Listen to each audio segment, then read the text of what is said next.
Hey everyone, welcome to Arts Study Made Easy. This is Priyanka.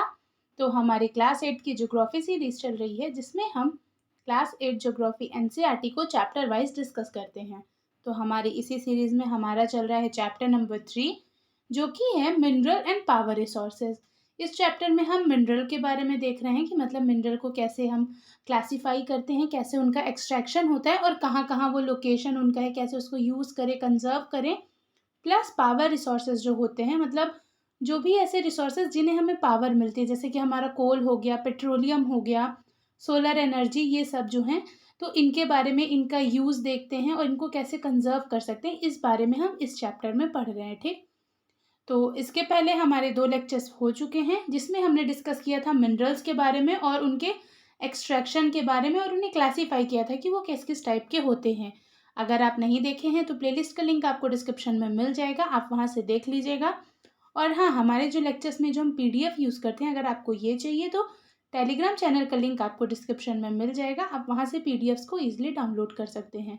तो चलिए शुरू करते हैं हम आज के लेक्चर को, जिसमें हम पढ़ेंगे डिस्ट्रीब्यूशन ऑफ मिनरल्स। मतलब जो भी हमारे मिनरल्स हैं उनका वर्ल्ड लेवल पे डिस्ट्रीब्यूशन किस तरह है, कहाँ पे कौन से मिनरल्स हैं, उसके बारे में देखते हैं। ठीक, तो चलिए देखते हैं। आज हमारा लेक्चर नंबर 3 है जिसमें हम डिस्ट्रीब्यूशन ऑफ मिनरल्स के बारे में पढ़ रहे हैं। ठीक, तो चलिए शुरू करते हैं। तो जैसे कि यहाँ पे लिखा है distribution of minerals. Mineral occur in different types of rocks, some are found in igneous rocks, some in metamorphic rocks, while other occur in sedimentary rocks. तो इसमें कह रहा है कि जो हमारे मिनरल्स होते हैं, ये तो हम पिछले लेक्चर में ही पढ़े हैं कि जितने भी मिनरल्स होते हैं वो रॉक में ही पाए जाते हैं। ठीक, बस वो डिपेंड करता है, मतलब हर रॉक में मिनरल्स रहते हैं बट वो डिपेंड करते हैं कि उनकी क्वांटिटी कितनी है। जैसे कि एक फ्रेज था लास्ट में कि all rocks are minerals but all minerals are not rock. ठीक, तो ये याद रखिएगा कि जो भी रॉक्स हैं उनमें मिनरल्स प्रेजेंट हैं बट सारे जो मिनरल्स हैं वो सब रॉक में नहीं हो सकते ना, मतलब डिपेंड करता है उनके कॉम्पोजिशन में। अब ये फ्रेज क्या है तो ये आपको पिछले लेक्चर में पता चल जाएगा, लेक्चर नंबर 2 में आप देख लीजिएगा, प्लेलिस्ट में आपको लिंक मिल जाएगा। तो अभी हम बात करते हैं रॉक्स की। तो ये हम पढ़ के आए हैं अभी पिछले रिसेंट लेक्चर्स में कि हमारे जो भी मिनरल्स होते हैं वो हमें रॉक्स में ही मिलते हैं। अब यहाँ पे बता रहे हैं कि अलग अलग टाइप के जो मिनरल हैं वो अलग अलग तरह की रॉक में पाए जाते हैं, जैसे कि कुछ इग्नियस रॉक्स हो गए, मेटामॉर्फिक रॉक्स और सेडिमेंट्री रॉक्स। इनमें अलग अलग टाइप के मिनरल्स प्रेजेंट होते हैं। Generally metallic minerals are found in igneous and metamorphic rock formation that form large plateaus.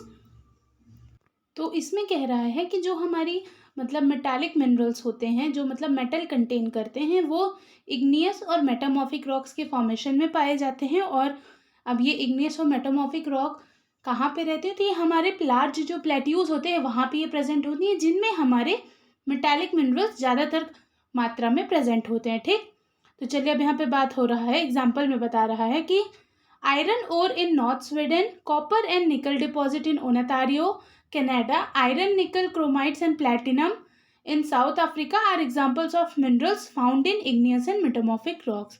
तो बेसिकली इसमें क्या बता रहा है कि ऐसे मिनरल्स कौन कौन से हैं जो हमारे इग्नियस और मेटामॉर्फिक रॉक्स में पाए जाते हैं प्लस उनकी लोकेशन। तो अभी हम जैसे देखें, आयरन ओर जो है ये सबसे ज़्यादा नॉर्थ स्वीडन वाले एरिया में पाया जाता है। कॉपर और निकल के डिपॉजिट्स ओनेटारियो में हैं, कनाडा में। प्लस आयरन, निकल, क्रोमाइट और प्लेटिनियम जो है हमारा ये साउथ अफ्रीका में है। ये कुछ मतलब मिनरल्स के एग्जाम्पल हैं जो इग्नियस और मेटामॉर्फिक रॉक्स ये दोनों के कॉम्पोजिशन में पाए जाते हैं। अब चलिए बात करते हैं कि भाई सेडिमेंट्री रॉक में किस तरह के मिनरल्स प्रेजेंट होते हैं प्लस ये पाए कहाँ पे जाते हैं।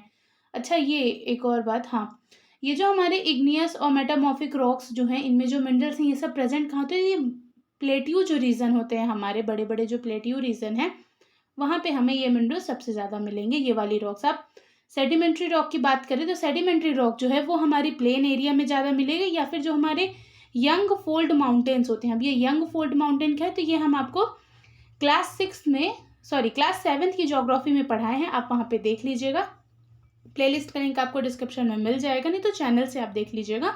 यंग फोल्ड माउंटेन्स थोड़ा सा आपको बता देते हैं, ये मतलब न्यूली डेवलप्ड माउंटेन्स, लैंडस्लाइड के मूवमेंट से जो माउंटेन्स बनते हैं तो ये उनमें आते हैं। तो यहाँ पे भी हमारी सेडिमेंट्री रॉक पाई जाती है, प्लस जो हमारे प्लेन एरिया रहते हैं वहाँ पे। अब ये सेडिमेंट्री रॉक कौन से मिनरल्स कंटेन करते हैं तो जो नॉन मेटेलिक मिनरल्स होते हैं, जैसे कि हमारा लाइमस्टोन हो गया, ये हमारा सेडिमेंट्री रॉक्स में पाया जाता है। ठीक, लाइमस्टोन डिपॉजिट, अब इसमें जैसे एग्जांपल बता रहे हैं लाइमस्टोन डिपॉजिट को, तो ये कॉस्कस है, ये रीजन फ्रांस में एक एरिया है, वहाँ पे लाइमस्टोन के बहुत बड़े डिपॉजिट है। प्लस मैग्नीज डिपॉजिट्स ये जॉर्जिया में है एंड यूक्रेन, मतलब जॉर्जिया और यूक्रेन में हमारे मैग्नीज के डिपॉजिट हैं। And phosphate beds of Algeria are some examples.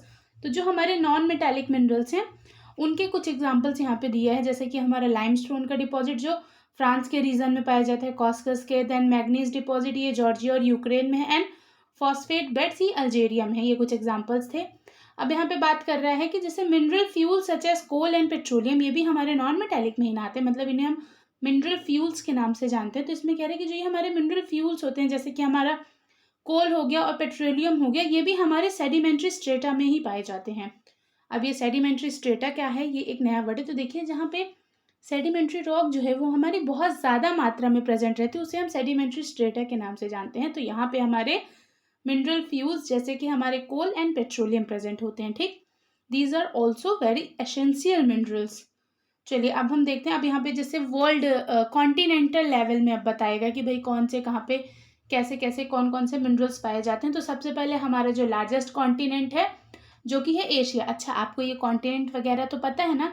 अगर नहीं पता है तो क्लास 6 की ज्योग्राफी में मैंने ये पढ़ा है, आप देख लीजिएगा, प्लेलिस्ट आपको चैनल में मिल जाएगी। ठीक, तो चलिए अब हम देखते हैं कि भाई एशिया जो हमारा कॉन्टिनेंट है तो उसमें कहाँ पे कैसे मिनरल्स पाए जाते हैं। ठीक, तो China and India have large iron ore deposit, जो हमारा चाइना और इंडिया है इनमें सबसे ज़्यादा जो यहाँ से कौन से मिनरल्स हमें मिल रहे हैं, आयरन ओर यहाँ पे सबसे ज़्यादा है। ठीक, सबसे ज़्यादा आयरन ओर के डिपॉजिट्स हैं। तो यहाँ से हम कह सकते हैं कि भाई हमारा जो आयरन है वो चाइना और इंडिया से प्राप्त होता है, मतलब प्राप्त इन द सेंस कि मिलता है, यहाँ पे ज़्यादा डिपॉजिट है। तो the continent produces more than half of the world's tin, जो हमारे ये एशिया कॉन्टिनेंट है पूरा, मतलब पूरे दुनिया में जितना टिन यूज़ किया जाता है उसका आधा जो टिन है वो हमारे कॉन्टिनेंट यानी कि एशिया से प्रोड्यूस होता है। China, Malaysia and Indonesia are among the world's leading tin producers. ये चाइना, मलेशिया, इंडोनेशिया जो हैं ये मतलब सबसे ज़्यादा टिन प्रोड्यूसर्स हैं हमारे वर्ल्ड के लेवल पे एशिया में अगर देखें तो। China also leads in production of lead, antimony and tungsten. Asia also has deposits of manganese, bauxite, nickel, zinc and copper.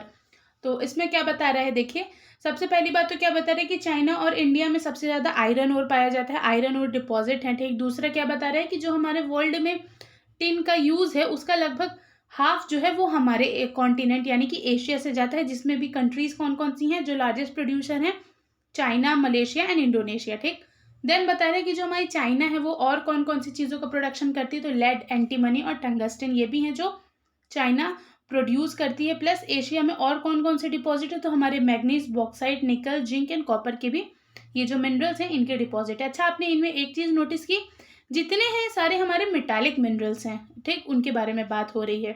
तो ऐसे जो छोटी छोटी चीज़ें हैं ना, ये जो आप पढ़ चुके हैं पहले उसको कोरिलेट करते रहा करिए, इससे आपके अंडरस्टैंडिंग लेवल्स इम्प्रूव होंगे। ठीक, अब जैसे ये फिगर है तो इसमें क्या बता रहा है, आयरन, कॉपर और बॉक्साइट के मतलब डिपॉजिट्स के बारे में बता रहा है। तो चलिए देखते हैं एक बार, फिगर तो देख ही लें। तो जैसे देखिए, एक मिनट ब्रश ऑन कर लें। हाँ, तो देखिए जैसे यहाँ पे ये वाला फिगर है, आयरन को दिखा रहे थे, कॉपर एंड बॉक्साइट यहाँ आप साइड में देख ही लिए होंगे। अब इसमें आप देख सकते हैं पूरे वर्ल्ड में कि जैसे ये बॉक्साइट जो है, देखिए इंडिया में क्या है, इंडिया में तीनों पाया जाता है। ठीक, बॉक्साइट भी है, देन हमारा कॉपर भी है, देन आयरन भी है। ठीक, ऐसे हम अलग अलग लेवल पे, जैसे यहाँ पे हमारा सबसे ज़्यादा कॉपर वाला रीजन है, ये वाला जो भी है चाइना वाला रीजन है अगर हम कहें तो, इधर फिर अलग हो जाएगा। देन इधर हमारा जो है ये बॉक्साइट वाला हो गया, ये आयरन हो गया, इधर सिर्फ हमारा कॉपर पाया जाए। तो ऐसे मतलब हम लोकेट करके जान सकते हैं कि भाई कौन सा स्टेट या एरिया या कंट्री किस चीज़ का सबसे लार्जेस्ट प्रोड्यूसर है। ठीक, चलिए आगे देखते हैं। अब हम ये वर्ल्ड लेवल पे हम देख लिए मैप में। अब देखते हैं यूरोप के बारे में। यूरोप भी क्या है, एक कॉन्टिनेंट है, तो उसमें देखते हैं कि कौन से मिनरल्स के डिपॉजिट कैसे कैसे हैं। तो Europe is the leading producer of iron ore in the world. Europe जो है वो भी एक लीडिंग प्रोड्यूसर, यानी कि वहाँ पे भी आयरन ओर डिपॉजिट्स बहुत ज़्यादा हैं, बहुत ज़्यादा वहाँ से आयरन ओर होता है। ठीक, the country with large deposit of iron ore are Russia. अब इसमें यूरोप में ऐसी कौन कौन सी कंट्री है जिनमें सबसे ज़्यादा डिपॉजिट थे, तो हमारा Russia, Ukraine, Sweden and France, ये 4 कंट्रीज है जहाँ पे सबसे ज़्यादा क्या पाया जा रहा है, हमारा आयरन ओर का है, मतलब अगर हम पूरे कॉन्टिनेंट के बेसिस में देखें तो। Mineral deposits of copper, lead, zinc, magnesium and nickel are found in eastern Europe and European Asia. तो इसमें बता रहे हैं कि अदर मिनरल्स जैसे कि हमारे कॉपर, लेड, मैग्नीशियम, जिंक और निकल हैं, तो इनके जो भी मतलब एरियाज हैं या इनके जो भी प्लेसेस हैं, ये कहाँ पे, ये बेसिकली ईस्टर्न यूरोप और यूरोपियन रशिया में पाए जाते हैं। अब यहाँ पे एक फैक्ट के बारे में बता रहा है कि भाई, do you know Switzerland has no known mineral deposit in, मतलब जो हमारा स्विट्जरलैंड है ये एक कंट्री है जहाँ पे कोई भी मिनरल डिपॉजिट नहीं पाए गए हैं। ठीक, मतलब नो नोन मतलब कोई बड़ी मात्रा में जिसमें मतलब आप उसको सप्लाई कर सकते हैं, इतना ज़्यादा वहाँ पे कहीं कोई मिनरल नहीं है। तो ये एक फन फैक्ट हो गया। ठीक, यूरोप में अभी हमने क्या देखा कि भाई ये लीडिंग प्रोड्यूसर है हमारे आयरन ओर का, प्लस यहाँ पे कौन कौन सी कंट्री है जो सबसे ज़्यादा मतलब जहाँ ज़्यादा डिपॉजिट है, तो Russia, Ukraine, Sweden and France है। ठीक, मिनरल डिपॉजिट जैसे कि copper, lead, zinc, magnesium and nickel, ये भी यहाँ पाए जाते हैं बेसिकली कहाँ पे, तो ईस्टर्न यूरोप और यूरोपियन रशिया में। फिर हमने एक फैक्ट के बारे में देखा कि भाई स्विट्जरलैंड में कोई भी नॉन मिनरल डिपॉजिट्स नहीं है। अब चलिए देखते हैं हम नॉर्थ अमेरिका के बारे में कि भाई इसमें कौन कौन से मिनरल डिपॉजिट्स प्रेजेंट हैं। तो the mineral deposits in North America are located in 3 zones. Basically जो हमारा नॉर्थ अमेरिका है वो बहुत बड़ा है, जिसमें बता रहा है कि भाई वहाँ के जो मिनरल डिपॉजिट्स हैं उनको बेसिकली 3 जोन में बांटा गया है। The Canadian region, north of the Great Lake and the Appalachian region. Basically यहाँ पे कौन कौन से 3 है भाई, पहला है हमारा Canadian region north of the Great Lake जो ग्रेट लेक्स के नॉर्थ साइड में है, दूसरा एप्लेशियन रीजन है और तीसरा है जो हमारा माउंटेन रेंजेस हैं वेस्ट में नॉर्थ अमेरिका में, वहाँ पे। तो अब देखते भाई कौन सा मिनरल कहाँ पे पाया जाता है। तो जो हमारे देखिए सबसे पहले बात करते हैं हम द कैनेडियन शील्ड रीजन, जो भी हमारा कैनेडियन रीजन है जो ग्रेट लेक्स के नॉर्थ में है। तो यहाँ पे हमारे आयरन और निकल, गोल्ड, यूरेनियम और कॉपर के कुछ माइंस पाए जाते हैं। कोल जो है वहाँ पे मतलब नॉर्थ अमेरिका में जो कोल है वो एप्लेशियन रीजन में प्रेजेंट है। Plus western cordilleras have vast deposit of copper, lead, zinc, gold and silver. ठीक, तो ये डिफरेंट डिफरेंट प्लेसेस की आपको जानकारी मिल गई है, इन्हें हमें याद रखना पड़ेगा क्योंकि ये पूछा जाता है। ठीक, तो आयरन और सबसे ज़्यादा आयरन और निकल, गोल्ड, यूरेनियम और कॉपर इनकी माइंड है कैनेडियन शील्ड रीजन में। कोल जो है वो एप्लेशियंस रीजन में है। प्लस वेस्टर्न कॉर्डिलेराज में है हमारा क्या है का मतलब बहुत ज़्यादा यहाँ पे किसका डिपॉजिट है, हमारा copper, lead, zinc, gold and silver का। ठीक, ये बेसिक इन्फॉर्मेशन थी। अब जैसे हम इसको यहाँ पे फिगर में भी लोकेट कर सकते हैं। इसमें क्या है का बता रहा है, मिनरल ऑयल और कोल का बता रहा है। देखिए 2 चीज़ का। तो जैसे देखिए ये मैप के बारे में क्या है, तो ये भी हम पिछले लेक्चर्स में पढ़ के आए हैं, तो आप देख लीजिएगा क्लास 6 की ज्योग्राफी में। देखिए ये कोल और मिनरल ऑयल साइन आपको पता चल गया। अब आप यहाँ पे देख सकते हो, तो जैसे देखिए ये वाला रीजन है, यहाँ पे हमारे मिनरल ऑयल सबसे ज़्यादा ये कोल का है। अगर हम बेसिकली इंडिया की बात करें तो देखिए इधर वाले एरिया में ये हमारा कोल का है, ये मिनरल ऑयल का हो गया। इधर वाले इतने में पूरा मिनरल है, ये मिनरल ऑयल है। ये जो हम कह सकते हैं जो डेजर्ट वाले एरिया सऊदी अरेबिया टाइप का है, दुबई वाले रीजन है, उधर सबसे ज़्यादा मिनरल ऑयल्स पाए गए हैं। देन इधर हमारे ये कोल है। तो ऐसे आप इजीली मैप में लोकेट कर सकते हैं। ठीक, तो आज के लिए बस इतना ही। इसके आगे हम नेक्स्ट लेक्चर में डिस्कस करेंगे। Thank you for watching and stay tuned with us.